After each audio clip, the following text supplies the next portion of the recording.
اب علی گوہر صاحب کی جانب بھی آ جاؤں. علی صاحب یہ بتائیے گا کہ آپ تک کیا انفارمیشن پہنچی ہے, آج جو مذاکرات ہوئے ہیں اس سے کیا کوئی پیش رفت ہے؟ How positive are you? حکومتی حلقے کتنے پازیٹیو ہے اس کانورسیشن آج کے ڈائلاگ کے بارے میں؟ بسم اللہ الرحمن الرحیم. دیکھیں سادیہ, جہاں تک ابھی میری نظروں سے کوئی چیزیں گزری ہیں آج کے حوالے سے آپ گفتگو کر رہی ہیں.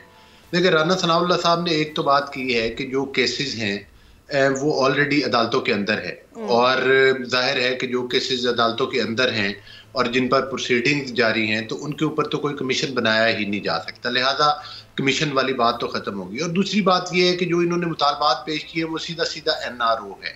وہ کہتے ہیں کہ ہمیں NRO دے دیں, چونکہ وہ بانی PTI کو چھڑوانا چاہتے ہیں, یہ ان کا مطالبہ ہے. تو ظاہر ہے ان کے کیسز وہ 9 مئی کے واقعات سے لے کے کیسز دوسروں کے بھی تو ختم ہوئے ہیں نا علی صاحب, دیگر کیسز بھی تو ختم ہوئے ہیں نا, تو یہ کیس بھی کیا اس کو دیکھا جا سکتا ہے؟ نہیں دیکھیں اگر یہ جھوٹ کے اوپر مذاکرات کرنا چاہتے ہیں نا پھر کبھی نہیں ہوں گے.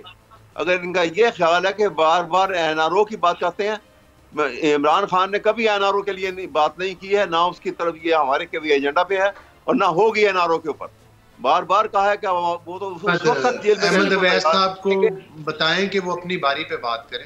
اچھا ٹھیک ہے, چلیں میں آؤں گی احمد صاحب آپ پہ, پھر وی ول ٹاک اباؤٹ دس. علی صاحب جی آپ کنٹینیو کر لیجئے, اور ہم کیس کی بات کر رہے تھے, آپ کہہ رہے تھے کہ یہ سیاسی کیس تھے.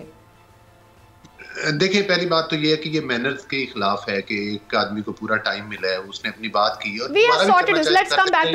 ہم ٹاپک پر آتے ہیں ادروائز ٹائم ویسٹ ہوگا. اچھا پھر دیکھیں گزاری یہ ہے کہ پہلی بات تو یہ ہے کہ قطعی طور پر ان کو حکومت کی طرف سے کوئی NRO نہیں ملے گا. ڈے 1 سے ہمارا یہ موقف تھا کہ آپ پولیٹیکل پارٹیز کے ساتھ بات کریں, اور ظاہر ہے اگر آپ اپنا کوئی سیاسی راستہ چاہتے ہیں قانون اور آئین کے دائرے کے اندر رہتے ہوئے, تو سیاسی پارٹیز اور حکومت آپ کے ساتھ بات چیت کرنے کے لیے تیار ہے. لیکن یہ تو ہمیشہ امپائر کی انگلی کی بات کرتے تھے, یہ تو ہمیشہ کہتے تھے کہ ہم بات کریں گے تو صرف اسٹیبلشمنٹ سے کریں گے, چونکہ جنرل پاشا, جنرل ظہیر الاسلام, وہ تمام غبارے جنہوں نے کہ اس غبارے میں ہوا بھری تھی, وہ ظاہر ہے آج بھی, اور جس طرح سے RTS سسٹم بند کر کے یہ مستفید ہوئے تھے اور فیض یاب ہوتے رہے تھے, تو وہ باتیں کسی سے ڈھکی چھپی ہوئی نہیں ہیں. لہذا اب یہ پھر NRO بھی چاہتے ہیں اور کسی چور دروازے کے ذریعے اقتدار بھی چاہتے ہیں.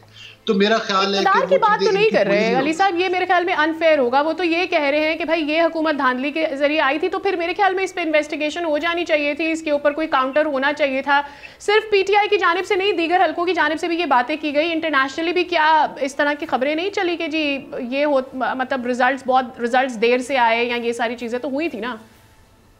دیکھیں بات یہ ہے کہ اگر جہاں تک آپ دھاندلی کی بات کرتی ہیں تو وہ وہاں کے ایک آئینی اور قانونی فورم موجود ہے, اور وہاں پر یہ جا چکے ہیں, اور وہاں پر سارے کیسز انڈر ٹرائل ہیں. دوسری بات یہ ہے کہ جہاں تک آپ بات کرتی ہیں 9 مئی کے واقعات کی یا کوئی دیگر کرپشن کے واقعات کی, جس میں القادر ٹرسٹ کا کیس ہے, جس میں 9 مئی کے بے شمار واقعات ہیں, جہاں پر 26 تاریخ کو ان سے اسلحہ پکڑا گیا جب انہوں نے اسلام آباد کے کیپٹل کے اوپر دھاوا بولا, تو وہ کیسے سیاسی تو نہیں ہے. ہاں البتہ جس طرح سے آپ نے خود اپنے پروگرام میں کہا کہ جب ان سے لسٹ مانگی گئی تو یہ کوئی لسٹ نہیں دے سکے مصدقہ طریقے سے کون سے ہے, اس کا مطلب ہے کیس سیاسی نہیں ہے.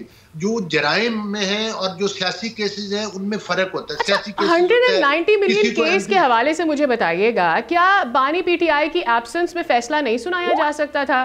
کیوں فیصلہ نہیں سنا دیا گیا؟ کیوں اس کو آگے کیا گیا؟ خود آپ کے جو فاؤنڈر ہیں یعنی میاں نواز شریف کے کیسز میں بھی آپ جانتے ہیں کہ ان کی غیر موجودگی میں بھی کئی فیصلے سنائے گئے ہیں, تو پھر یہ بھی ہو سکتا تھا, فیصلہ سنا دیا جانا تھا. اس کے بعد یہ تاثر آنے لگا کہ کیا اس کے اوپر کوئی سیاسی اینگل ہے, کیا بیک ڈور کوئی تعلقات ہیں, جس معاملات ہیں جس کے اوپر بات چیت ہو رہی ہے. سو I mean, why delay it? اب دیکھیں اس کے بعد فیصل واڈا صاحب آئے, انہوں نے پریسر کیا اور انہوں نے کہہ دیا کہ جی 20 کو دیکھیں گے کیا ہوتا ہے. تو ایک تاثر یہی گیا کہ یہ ڈائیلاگ جو اس وقت ہو رہا ہے اور پھر آج دوبارہ سے PTI نے بات رکھ دی کہ جی بانی PTI کا باہر آنا, تو ڈونٹ یو فیل کہ یہ سیاسی ہے نہیں ہے؟ کتنا پیسہ جمع ہوا ہے, اس کے اوپر سود کتنا اکٹھا ہوا ہے, پیسہ کہاں گیا ہے, کس نے وہ پیسہ حاصل کیا, اکاؤنٹ میں کس کے گیا ہے, سیاسی رنگ تو بن رہا ہے نا اس کا.